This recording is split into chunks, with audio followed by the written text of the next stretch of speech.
Hello, I am Matt Cush. This is my case study for EDL 854, the budget debacle. For this module, Module 12, I will be taking the role of Carl Santos, the principal of Briardale Elementary.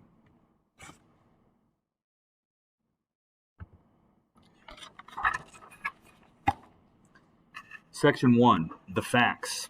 This case study takes place at Briardale Elementary School. The people involved are Mr. Carl Santos, the principal. I am assuming the role of Mr. Santos for this case study. Mr. Barely is a new parent to Briardale, but was chosen to lead the foundation as president. Mr. Barely is a Harvard graduate that is motivated to raise the most money ever raised. He also wants to raise as much money as possible so that Briardale will have innovative curriculum programs in addition to the ones currently offered, which are art, music, and foreign language. Mr. Morley is the president of the foundation at another elementary school in the district. Mr. Morley also went to Harvard and was previously elected class president at Harvard. Mr. Morley ran against and defeated Mr. Barely in that election. Mr. Barely and Mr. Morley were also fraternity brothers at Harvard. There is obviously a friendly rivalry between the two men. What happened? Mr. Barely came up with a unique idea to raise money for the Briardale Foundation. He used an idea from his days at Harvard. The idea involved selling raffle tickets. Mr. Barely proposed the idea to the foundation, and everyone supported it. Tickets were sold, and everyone expected the raffle to be a huge success. On the night of the raffle at Briardale, someone from the community tipped off the local sheriff about the illegal raffle for cash event. No one even realized it was illegal except for the tipster. I think Mr. Morley may possibly be the tipster. As the raffle was starting, the sheriff arrived. Mr. Barely was asked to go to the station with the sheriff. He was booked, released, later convicted of a misdemeanor, and placed on probation. This was a terrible situation for all involved. It caused much embarrassment, and it even ended up on the front page of the local paper. The main people that should be concerned are Mr. Santos, because he is the principal, and Mr. Barely, because it was his idea. The stakeholders in the community should also be concerned. Everyone involved should be embarrassed.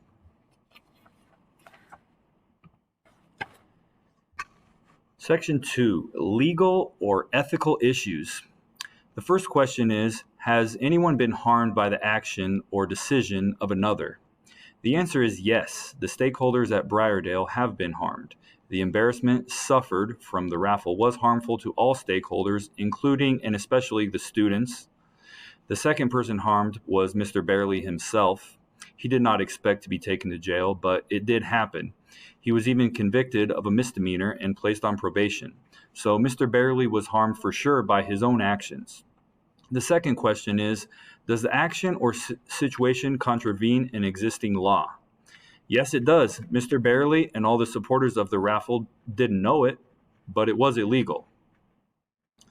I do not believe that Mr. Barely's actions were a breach of contract, discriminatory, or constituted harassment. Section 3. Synthesize exactly what happened in a single sentence. A parent and foundation president gets convicted of running an illegal raffle at an elementary school. Section 4. Synthesize the facts. The people involved are Mr. Carl Santos, the school principal. His race, personality, customs, and norms are not mentioned. Mr. Barely is a parent and foundation president. He is a Harvard graduate. He is a competitive person as shown through his rivalry with Mr. Morley. Mr. Morley is a former college fraternity brother to Mr. Barely. He also defeated Mr. Barely for class president while at Harvard. Neither of these two men's race is mentioned. Mr. Morley is also the foundation president at another elementary school in the district. The place is Briardale Elementary School. Briardale is a K-5 school with a population of 600 students. It is one of 6 elementary schools in the district. It is located in the center of town in a diverse community. It is a suburban school. The program. Briardale is a K through 5 school, which is also used for community events, concerts, town hall meetings, and the regional spelling bee. Briardale is a public school. The curriculum focuses on basic skills, and the educational objectives at each elementary school in the district are based on student performance.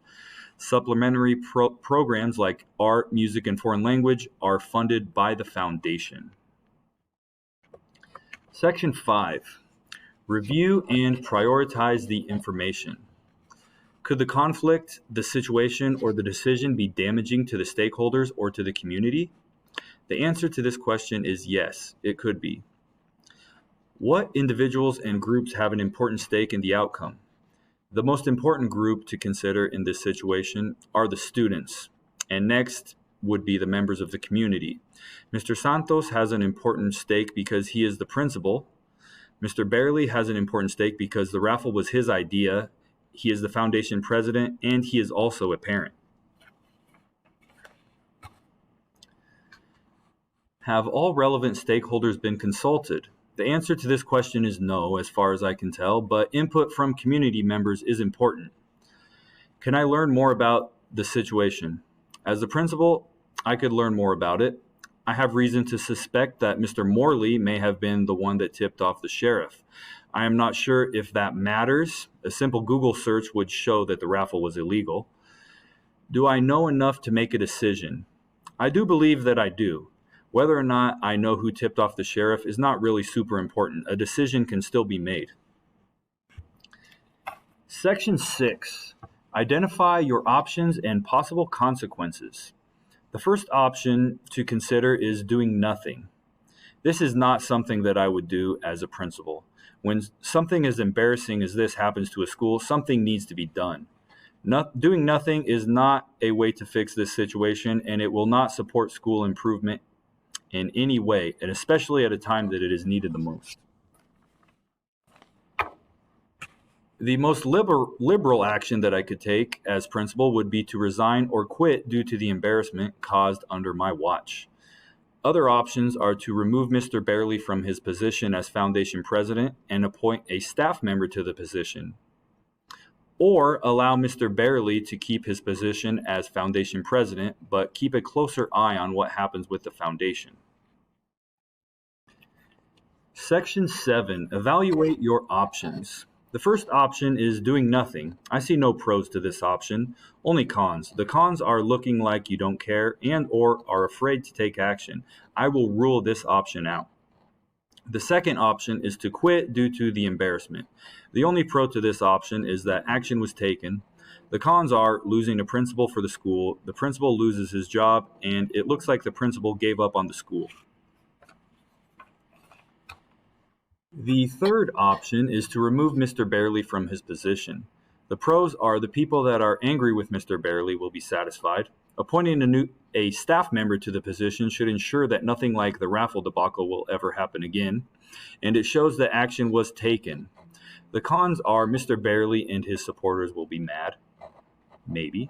The fourth option is to allow Mr. Barely to keep his position, but keep a closer eye on what happens with the foundation. The pros are Mr. Barely and his supporters will be happy. The cons are that it looks like no action was taken and that the principal is a pushover. That may allow something similar in the future to happen. Section 8. Choose the best option. After reflecting on the options, I would go with option number 3. I would remove Mr. Barely from his position and appoint a staff member as the president of the foundation. The best way to implement this decision with the greatest care and attention to all stakeholders is to first have a talk with Mr. Barely. Mr. Barely is a stakeholder and did not mean to cause the school or himself any embarrassment. I would just let him know that a decision was made after the incident that the foundation president should now be a staff member. His feelings will be taken into consideration. The decision was made to prevent something similar from happening in the future, and the best way to do that is to have a staff member in charge of the foundation. This decision is made with stakeholders in mind. The question is, when implementing this decision, have all stakeholders been consulted? Unfortunately, the answer is no. This is a decision by the principal with input from trusted stakeholders. The reason not all stakeholders would be consulted is to save Mr. Barely from further embarrassment. I do believe that I have identified creative options and chose the best one. Section 9. Imagine implementing your decision. My path will involve talking to trusted stakeholders. These people could be fellow administrators, staff members, community members, and even Mr. Barely, who also is a stakeholder, but ultimately, as the principal, it is my decision to make. What may happen when implementing the decision? Some stakeholders may be upset, especially Mr. Barely. This is something to worry about, but I need to stand by my decision. Something else to consider is that many people, possibly even Mr. Barely, will be understanding. Who needs to know? I need to inform Mr. Barely first, then staff members, and finally the stakeholders in the community. Can I deal with Mr. Barely alone? I believe the answer to this question is yes.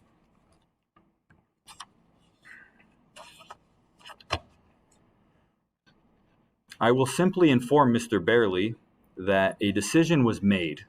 There will be no need to warn or threaten. Whether he reacts positively or negatively, the decision will stand. What is Plan B?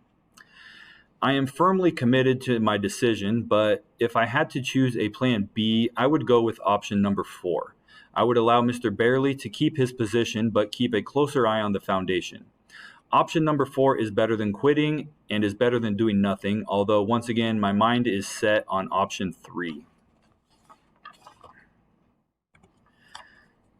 Section 10, Program Standard Integration. I prove by implementing my decision that I understand and demonstrate the capacity to promote the current and future success and well-being of each student and adult by applying the knowledge, skills, and commitments necessary to improve management, communication, technology, school-level governance, and operation systems to develop and improve data-informed and equitable school resource plans, and to apply law, policies, and regulations. I also prove that I understand and demonstrate the capacity to evaluate, develop, and advocate for a data-informed and equitable resourcing plan that supports school improvement and student development. Thank you.